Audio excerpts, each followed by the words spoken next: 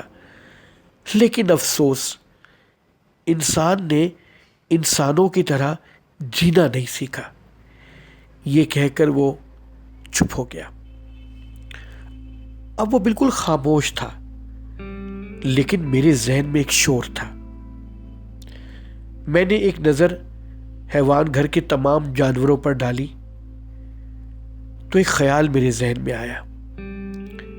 حیوان گھر میں صرف جانور قید نہیں، بلکہ کئی روحیں، کئی احساسات قید ہیں۔ یہ کہنا زیادہ درست ہوگا کہ حیوان گھر میں فطرت قید ہے۔